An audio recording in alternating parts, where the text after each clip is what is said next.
사도신경으로 우리의 신앙을 고백합니다. 전능하사 천지를 만드신 하나님 아버지를 내가 믿사오며 그 외아들 우리 주 예수 그리스도를 믿사오니 이는 성령으로 잉태하사 동정녀 마리아에게 나시고 본디오 빌라도에게 고난을 받으사 십자가에 못 박혀 죽으시고 장사한 지 사흘 만에 죽은 자 가운데서 다시 살아나시며 하늘에 오르사 전능하신 하나님 우편에 앉아 계시다가 저리로서 산자와 죽은 자를 심판하러 오시리라. 성령을 믿사오며 거룩한 공예와 성도가 서로 교통하는 것과 죄를 사하여 주시는 것과 몸이 다시 사는 것과 영원히 사는 것을 믿사옵나이다. 아멘. 찬송가 543장 찬송하겠습니다.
오늘 우리에게 주신 하나님 말씀 마가복음 13장 1절에서 13절까지 말씀입니다.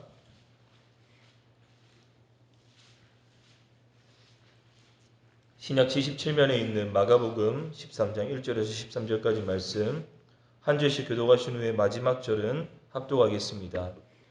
예수께서 성전에서 나가실 때 제자 중 하나가 이르되 선생님이여 보소서 이 돌들이 어떠하며 건물들이 어떠하니이까. 예수께서 이르시되 내가 이 큰 건물들을 보느냐 돌 하나도 돌 위에 남지 않고 다 무너뜨려지리라 하시니라. 예수께서 갈람산에서 성전을 마주 대하여 앉으셨을 때 베드로와 야고보와 요한과 안드레가 조용히 묻되 우리에게 이르소서 어느 때에 이런 일이 있겠사오며 이 모든 일이 이루어지려 할 때에 무슨 징조가 있사오리까. 예수께서 이르시되 너희가 사람의 미혹을 받지 않도록 주의하라. 많은 사람이 내 이름으로 왔으되 내가 그라하여 많은 사람을 미혹하리라. 난리와 난리의 소문을 들을 때 두려워하지 말라. 이런 일이 있어야 하되 아직 끝은 아니니라. 민족이 민족을 나라가 나라를 대적하여 일어나겠고 곳곳에 지진이 있으며 기근이 있으리니 이는 재난의 시작이니라. 너희는 스스로 조심하라. 사람들이 너희를 공회에 넘겨주겠고 너희를 회당에서 매질하겠으며 나로 말미암아 너희가 권력자들과 임금 앞에 서리니 이는 그들에게 증거가 되려 함이라. 또 복음이 먼저 만국에 전파되어야 할 것이니라. 사람들이 너희를 끌어다가 넘겨줄 때 무슨 말을 할까 미리 염려하지 말고 무엇이든지 그때 너희에게 주시는 그 말을 하라. 말하는 이는 너희가 아니요 성령이시니라. 형제가 형제를 아버지가 자식을 죽는 데에 내주며 자식들이 부모를 대적하여 죽게 하리라. 함께 읽겠습니다. 또 너희가 내 이름으로 말미암아 모든 사람에게 미움을 받을 것이나 끝까지 견디는 자는 구원을 받으리라. 아멘.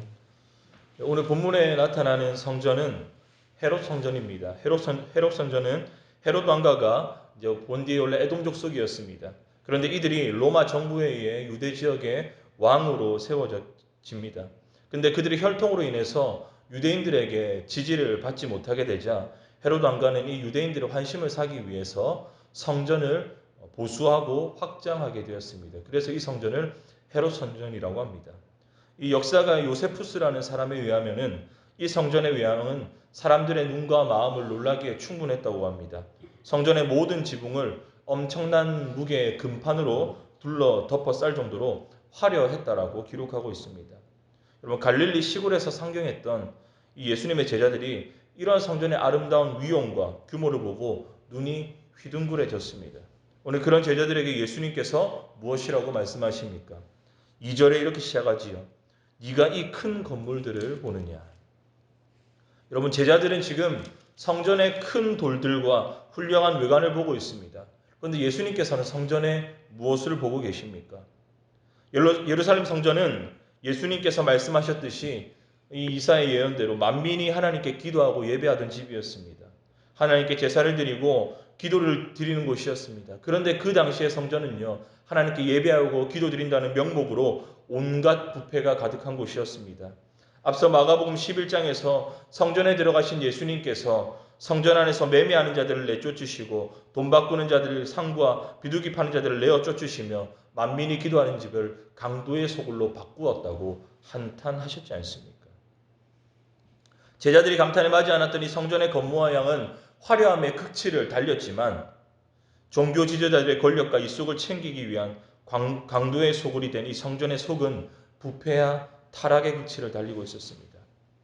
뿐만 아니라 이 성전의 기득권층이었던 그 당시의 종교 지도자들, 대제사장, 서기관, 바리새인들은 자신들의 권위를 뛰어넘는 예수님을 죽이기 위해 혈안이 되어 있었습니다. 자신들이 누리는 이 화려한 성전의 기득권과 권세를 그대로 유지하기 위해서 말입니다. 예수님은 그런 성전의 부패와 위선을 보고 계셨던 것입니다. 그러나 예수님께서는 한편으로는 또 다른 성전을 보고 계셨습니다. 더 이상 이런 상태의 성전으로는 어떤 희생제사를 드린다고 할지라도 하나님을 만날 수 없는 이 땅의 성전을 바라보시면서 이제는 하나님과 인간이 어떻게 관계를 맺을 수 있습니까? 죄인인 우리가 어떻게 하나님을 만나 배웠고 구원을 얻을 수 있고 은혜를 받을 수 있습니까? 예수 그리스도 자신께서 영원히 쇠하지 않는 참 성전이 되어주시는 그것을 주님께서는 보셨다는 것입니다. 이제는 더 이상 이 땅에서 성전이 아니라 예수님께서 하나님의 아들이신 메시아 예수님께서 예수님을 믿음으로 나아갈 때 하나님께 나아가는 길이 열리게 되었습니다. 그분의 십자가와 부활을 믿는 믿음으로 말미암아 하나님의 은혜를 누리고 구원을 얻게 된다는 사실입니다. 그렇게 예수님께서는 이 성전의 돌들이 반드시 파괴될 것이라고 예언하셨지만 예수님 자신이 성전의 모퉁이 돌이 되어주시고 산돌이 되어주심으로 말미암아 내가 참 성전이 될 것이다라고 오늘 제자들에게 말씀하시고 그 성전을 보고 계셨다는 겁니다. 그런데 제자들은 이 예수님께서 하신 말씀을 이해할 수 없었습니다. 이 자신들의 육신적인 시선으로 이 성전을 바라볼 때는 저 성전은 결코 망하지 않을 것이라 생각했기 때문입니다. 그런데 파괴될 것이라는 말씀에 놀라고 당황했던 이 제자들의 모습을 보게 됩니다. 이어서 예수님은 제자들과 함께 성전을 떠나 성전이 보이는 감람산으로 올라가시게 됩니다. 이 예수님의 성전 파괴에 대한 예언이 너무나 놀라서 수제자격이었던 베드로, 야고보, 요한과 안드레는 성전이 언제 파괴될 것인지에 대한 그때와 징조를 예수님께 조용히 묻게 됩니다. 4절 말씀이죠. 우리에게 이르소서 어느 때 이런 일이 있겠사오며 이 모든 일이 이루어지려 할 때 무슨 징조가 있사오리이까. 여러분, 근데 예수님께서 제자들이 원하는 이 성전이 언제 파괴될 것이고 어떤 때의 종말이 나타나게 될 것이고 그날을 콕 집어서 이때 이런 징조가 나타날 것이다라는 뚜렷한 정보를 본문에 주지 않고 계십니다. 다만 그들에게 필요한 걸 주시는 거예요. 무엇이 필요합니까? 이제는 이 종말의 징조가 나타나고 종말이 시작될 것인데 종말의 때에 과연 너희는 어떻게 살아야 될 것인가에 대한 메시지를 오늘 제자들에게 주고 계십니다. 오늘 예수님께서 가장 먼저 언급하신 이 종말의 시작의 징조는 바로 5절에서 6절까지 말씀에 거짓 메시아의 등장입니다. 예수께서 이르시되 너희가 사람의 미혹을 받지 않도록 주의하라. 많은 사람이 내 이름으로 와서 이르되 내가 그라 하여 많은 사람을 미혹하리라. 예수님께서 분명히 주의하라고 경고하십니다. 근데 여기서 주의라는 말을 원어적으로 보게 되면은 단순히 경계하라는 말이 아니라 식별하라는 의미까지 포함되어 있습니다.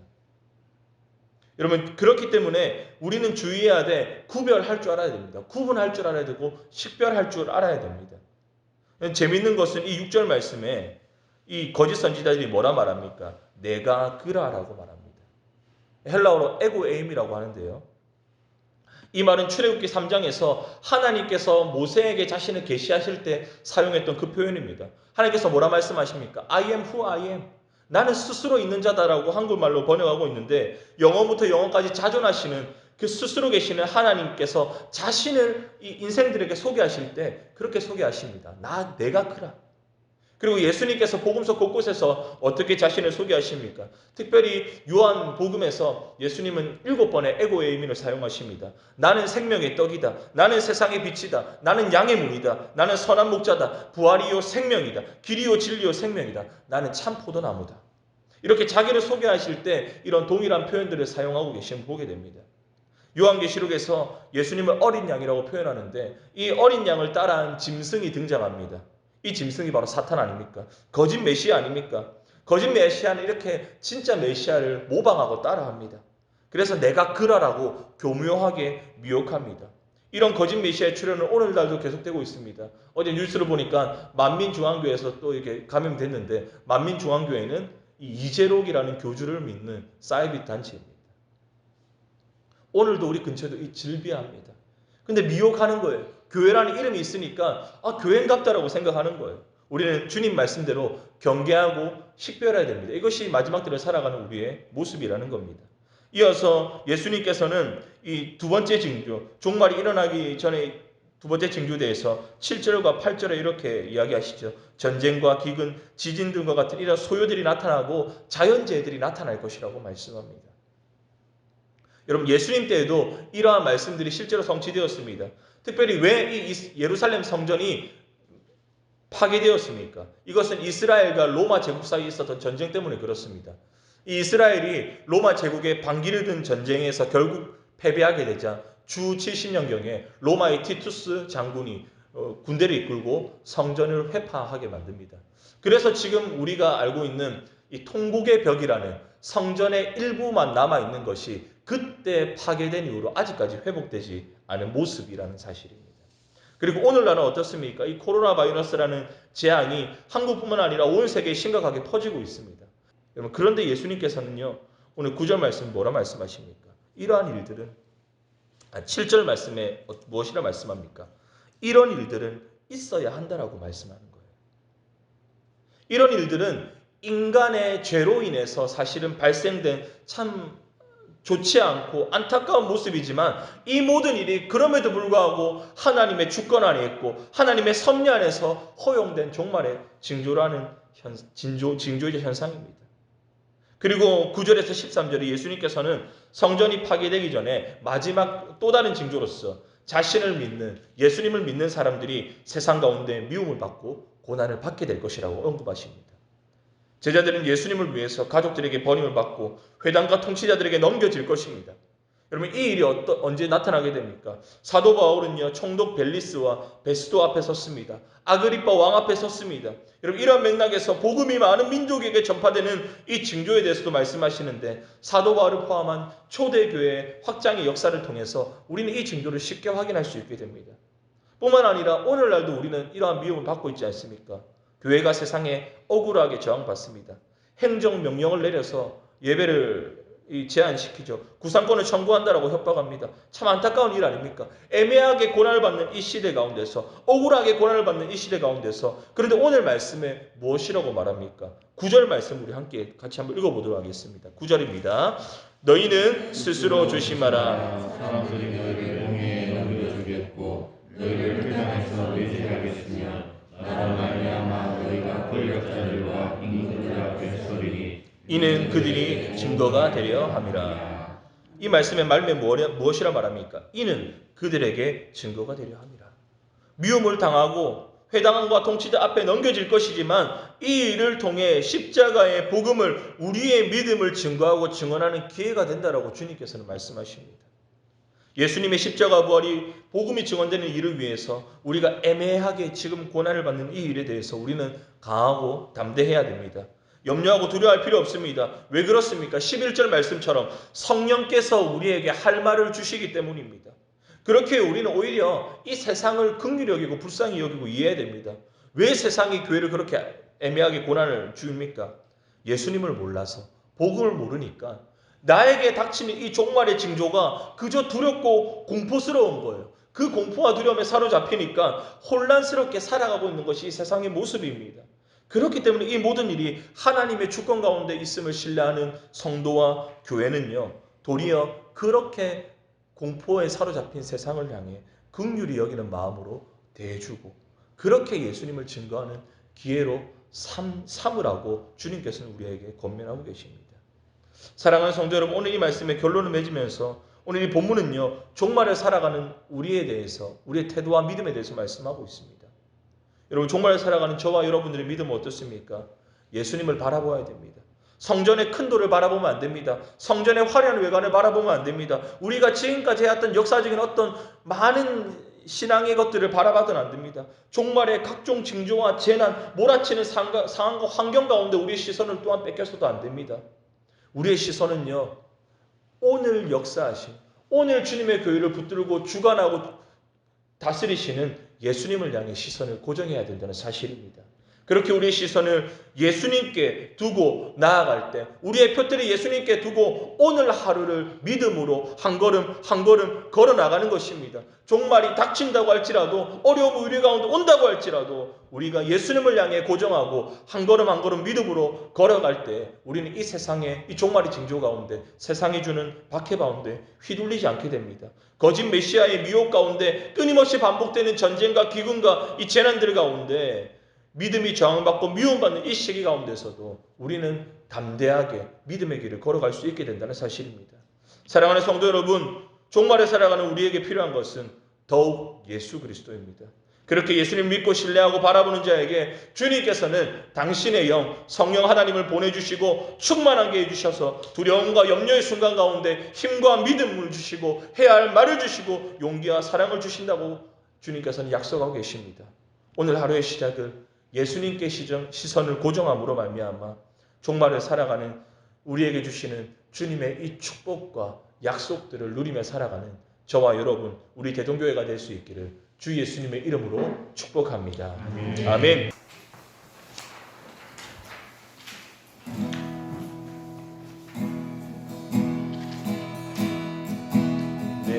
내게로부터 눈을 들어 주를 보기 시작할게 주의 일을 보겠네 내 작은 마음 돌이키사 하늘의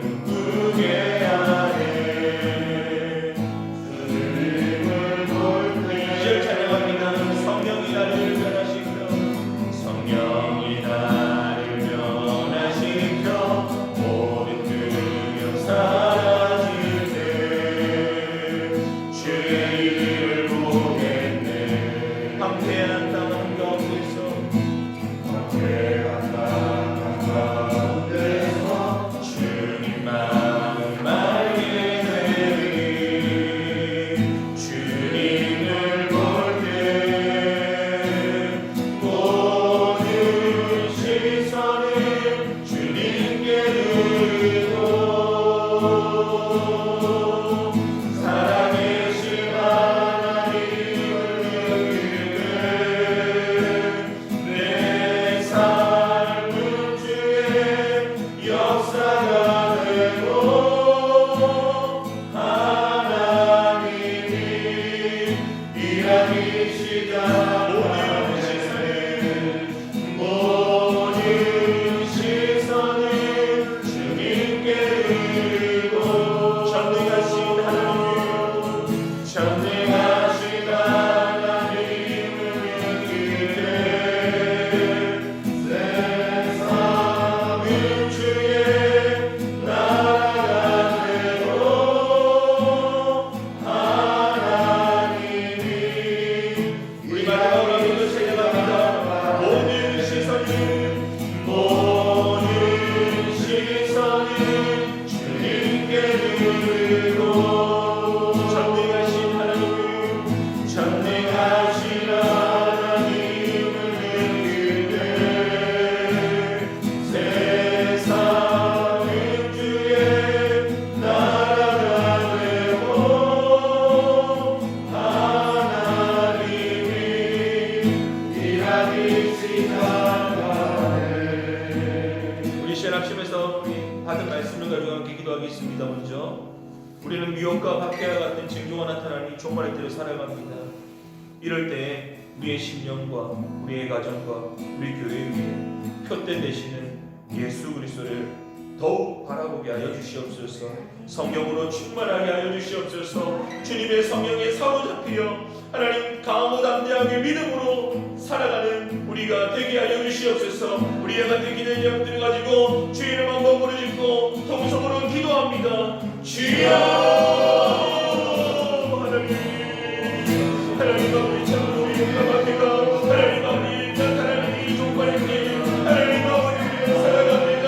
하나님 아버지 어찌할 말을 날 두려워하며 저 말씀을 불러오며 살아갑니다. 하나님 아버지 우리도 또한 이 어려운 시간 가운데 어찌할 말을 하나님 아버지 나는 우리 모습입니다. 주여 우리를 주시옵소서. 우리의 심령에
기도하겠습니다. 전염병이 더 이상 확산되지 않게 도와주시고 한국과 전 세계 확진자들 가운데 주님의 치유와 은혜와 긍휼하심을 베풀어 주시옵소서. 불안과 공포로 위축된 아버지 세계 경제를 주님께서 긍휼히 여겨주시고 성도들의 생업 위에, 성도들의 직장과 사업 위에 주님께서 은혜를 더하여 주셔서 하나님의 어려운 때에 능히 하나님 아버지 잘 감당하며 이길 수 있도록 주님 세히 허락하여 주시옵소서. 밤낮으로 수고하는 의료진들 가운데 은혜 허락하여 주셔서 속히 하나님 아버지 치료와 방역들이 잘 이루어지게 하여 주시옵소서. 이와 같은 기도 제목들을 가지고 주의가 한번 부르짖고 통성으로 기도합니다. 주여 사랑하는 약속하신 하나님, 하나님 아버지 속히 하나님 아버지 코로나가 잡히기 원합니다. 코로나 바이러스 전염병과 감염병 약을 도와주시옵소서. 전 세계의 방문하는 가운데 있는 환원을 도와주시고 속히 하나님 주님의 연락을 도와주시옵소서. 하나님 아버지 불안과 공포를 섬깁니다. 질문 경고를 주십니다. 간증 기회가 주십니다. 성도들이 가진 것을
마지막으로 교회를 위해서 기도하겠습니다.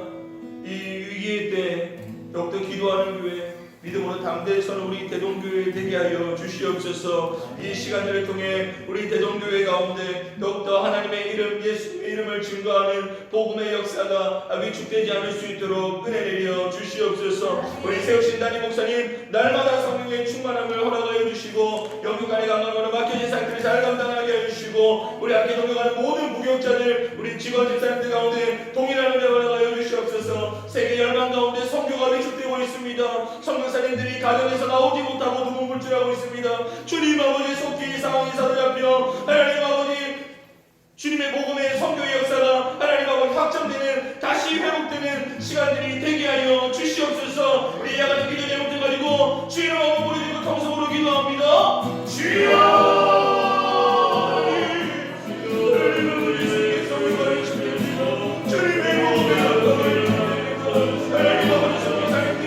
집 밖을 나가지 못하고 눈물질하고 있습니다. 하나님 아버지 자유를 받습니다. 하나님을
이 어려운 시기를 지나가며 더욱 우리 개인이, 우리 가정이, 우리 교회가 예수로 충만하게 하여 주시옵소서. 주님으로 충만하여져서 이 어려운 시기를 넉넉하게 이기며 담대하게 이기며 나아갈 수 있도록 주님 은혜 내려 주시옵소서. 감사드리며 주 예수님의 이름으로 기도드립니다. 아멘. 하늘에 계신 우리 아버지여, 이름이 거룩히 여김을 받으시오며 나라의 임하옵시며 뜻이 하늘에서 이룬 것 같이 땅에서도 이루어지이다. 오늘날 우리에게 일용할 양식을 주옵시고 우리가 우리에게 죄 지은 자를 사하여 준 것 같이 우리 죄를 사하여 주옵시고 우리를 시험에 들게 하지 마옵시고 하나님께서 구하옵소서. 대개 나라와 권세와 영광이 아버지께